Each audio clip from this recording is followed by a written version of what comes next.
अस्सलाम वालेकुम। कैसे हैं सब लोग? ठीक ठाक हैं। अच्छा, इस वक्त मैं मौजूद हाँ सुखो चक की धरती के उत्ते और इत्थे दी मशहूर सौगात है जी वर्ल्ड वाइड इसकी पहचान है। ना सिर्फ सुखो चक की बल्कि शकरगढ़ जिला नारवाल की पहचान वो है भुग्गा, जोड़ा कि मेरे हाथ में इस वक्त नज़र आ रहा है।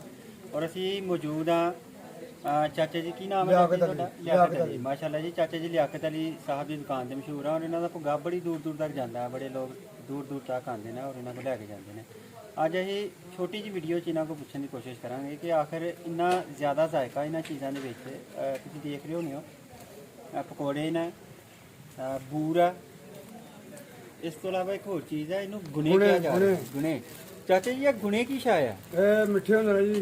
ठीक है, हाँ तुम कट के दिखाया माशाल्लाह। देखो हम ओ गल सुनी। क्या बात है। अच्छा चाचा जी, गुनिया च की पाया होया? ये जो गुड़ गुड़ पाया, होर चाचा जी की ये जो आटा आटा। जबरदस्त, ठीक है। ये इन्हों टेस्ट करिए वाला कैसा है? करो करो करो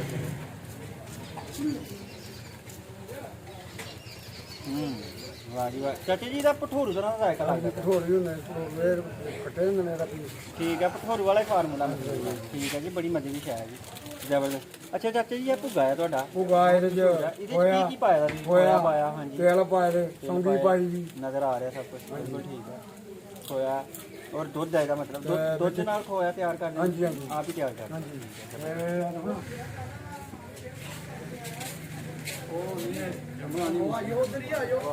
क्या बात है जी। चाची जी उन्होंने खोया जोड़ा ना तैयार किया दोस्तों, ये भुग्गा बनाते हैं और मिठाइयाँ भी बनाते हैं। मिठाई भी है माशाल्लाह। अच्छा चाची जी, ये बूर का बनाते हो? ਇਹ ਬੇਸਨ ਦਾ ਜੀ। ठीक है। ਇਹ ਜੋ ਜਵੈਣ ਮਿਰਚਾਂ ये भी रोज ही बनाते हो? रोज। ये तो बड़ा ताज़ा मैंने नजर ਇਹ ਅੱਜ ਹੀ ਬਣਾਇਆ ਨਾ। अच्छा जी, ਅੱਜ ਜਿਹੜਾ ਛੁੱਟੀ ਜਲਦੀ ਹੋ ਗਈ ਸੀ ਇਹਦਾ ਬੱਚੇ। ठीक है ठीक। ਤੇ ਨਾਜ਼ਰੀਨ, ਜਦੋਂ ਵੀ ਤੁਸੀਂ ਸ਼ੱਕਰਗੜ੍ਹ ਆਓ ਔਰ ਆਪਣੇ ਕਿਸੇ ਵੀ ਦੋਸਤ ਨੂੰ, ਕਿਸੇ ਯਾਰ ਨੂੰ ਮਿਲਣ ਆਓ ਤੇ ਉਹਦੇ ਕੋਲੋਂ ਇਹ ਡਿਮਾਂਡ ਜ਼ਰੂਰ ਕਰੋ ਕਿ ਵੀ ਸਾਨੂੰ ਸ਼ੱਕਰਗੜ੍ਹ ਦਾ ਭੁੱਗਾ ਜ਼ਰੂਰ ਖਿਲਾਓ। ਅਗਰ ਤੁਸੀਂ ਸ਼ੱਕਰਗੜ੍ਹ ਆ ਕੇ ਭੁੱਗਾ ਨਹੀਂ ਖਾਦਾ ਤੇ ਇਹਦਾ ਮਤਲਬ ਹੈ ਕਿ ਤੁਹਾਡਾ ਜਿਹੜਾ ਸ਼ੱਕਰਗੜ੍ਹ ਦਾ ਟੂਰ ਹੈ ਨਾ ਉਹ ਜ਼ਾਇਆ ਗਿਆ। ਤੇ ਜਦੋਂ ਵੀ ਆਓ ਸੁੱਖੋ ਚੱਕ ਦੇ ਭੁੱਗੇ ਦੀ ਡਿਮਾਂਡ ਜ਼ਰੂਰ ਕਰੋ ਆਪਣੇ ਦੋਸਤਾਂ ਕੋਲ। ਚਾਚਾ ਜੀ ਲਿਆਕਤ ਸਾਹਿਬ, ਇਹ ਭੁੱਗੇ ਦਾ ਕੀ ਰੇਟ ਹੈ ਜੀ? 500 ਰੁਪਏ ਕਿਲੋ ਜੀ। 500 रुपये किलो। फिर तो बड़ा शानदार है जी, ये तो मिठाई तो भी सस्ता पै गया। हूँ तो मिठाई नूं भी हथ नहीं लाया जाता। ठीक है।